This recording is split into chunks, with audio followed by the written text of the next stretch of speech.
Hello friends, how are you? It's Kaushiki here, welcoming you to my channel.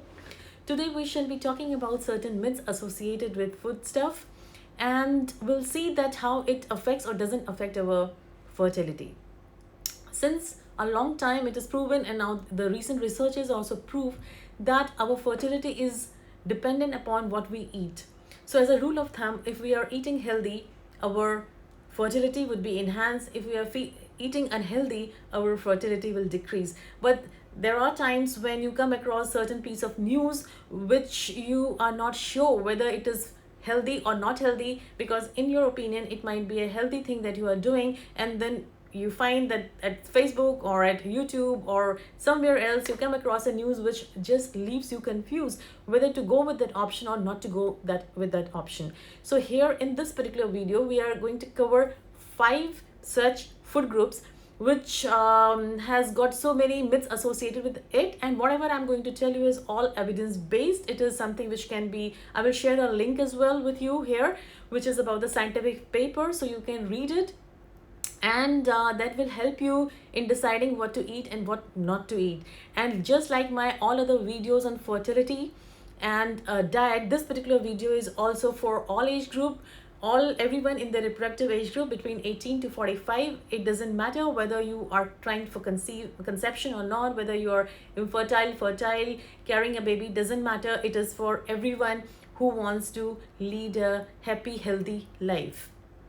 Now, coming to the first myth, that antioxidants would boost immunity in everyone, including females. Well, antioxidants are a good thing to have, and if you have a diet which is rich in antioxidants, here I would like to mention that I've already covered this particular chapter in another video where we talked about what is healthy and what are the good source of antioxidants. So do watch that video. So here I'm just telling you that antioxidants, they are good for the human body in general. They are anti-aging agents found in foodstuff, as well as they are manufactured artificially as well.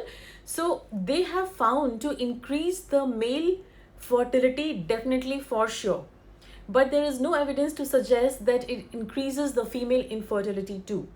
So yes, if you are given antioxidant, if you are prescribed antioxidants as a supplement, that is definitely going to help the male partner. But as far as the female is concerned, we are not sure about how useful it is.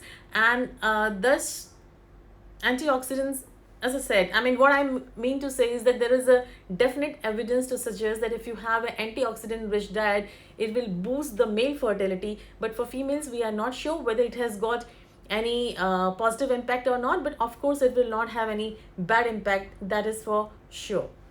So second foodstuff that we will be talking about is vitamin D. For a long time, it has been a matter of dispute whether vitamin D is something, a deficiency of vitamin D will make a person infertile.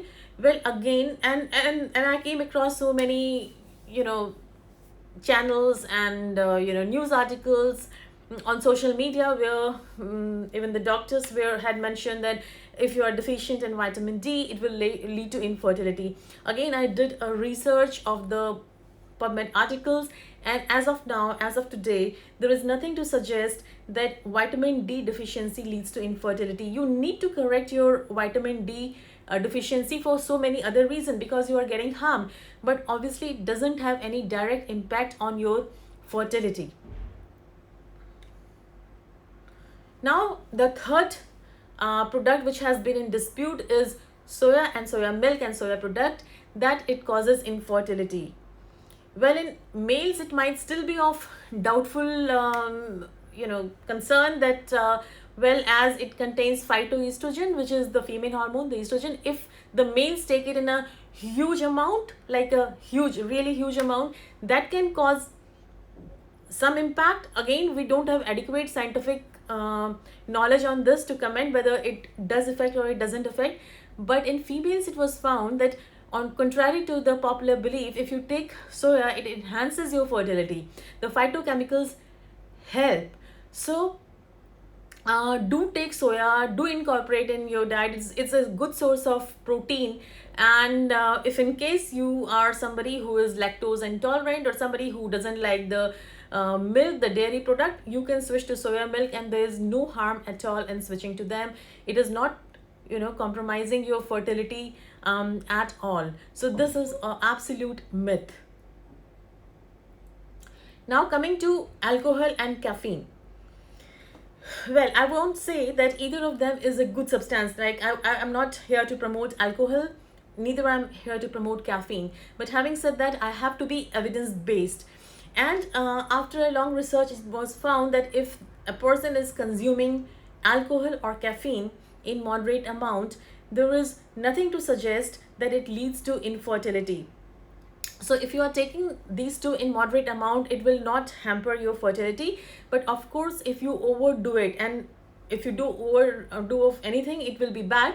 So if you overdo alcohol up to the extent that it is impacting your liver system, it is going to cause fertility, but in small amount it won't. So if you indulge in social drinking, scientifically speaking, you are not at increased risk of decreased fertility. Lastly, we come to dairy products. Now, there's a whole lot of confusion going on, and I read so many articles from here, there, everywhere to know exactly why. Because I have seen prescription of so many doctors who say that dairy product banned, if you have got PCOD, don't take it, and all that. And I was not really sure that why. I mean, there is one theory that dairy product increases insulin resistance, and probably that is the reason why those doctors suggest not to have it in PCOD, in infertility. But the scientific research, which eventually I could conclude, what I could conclude was that there's a study to suggest that those who were taking dairy product, suppose they were taking milk, which were skim milk, which were like not full milk, those ladies, they were at increased risk of having an ovulatory infertility. That means that egg production was not happening as efficiently, while those who were taking full cream milk, their ovulation wasn't hampered, rather it was proving beneficial in that. While at the same time, if you are taking full milk, then obviously we know for a fact that if you take it in so much amount, obviously in moderation it's not going to cause you any harm, but if you are taking in a huge amount, then it will obviously make you put on fat, and if it makes you put on fat, then it will cause insulin resistance. So it is about access that we are talking. But if we take milk in moderation, there is nothing to suggest that it decreases your fertility. So well, if you rely on milk as your source of protein, calcium, etc., you can take it even if you are a PCOD patient. It is only, or otherwise also you can take it. Dairy product is healthy if taken in moderation, so do take it. And these were the 5 products that 5 food stuff, rather, not products, that I wish to talk about, which are there was myths surrounding them, and I hope that you would get some clarity about it. If you still have any questions, feel free to put down this in the comment, and I will be more than happy to answer it up to my best of the ability. If I don't know it, I will go check it and then get back to you. If you like the content of my video so far, then please share, like, subscribe. If you don't do it, still it is okay, because I enjoy talking to you, and I will meet you again with one more topic on diet and fertility. Do join us then, and I hope that you will find that useful too. Till then, have a good week. Bye bye.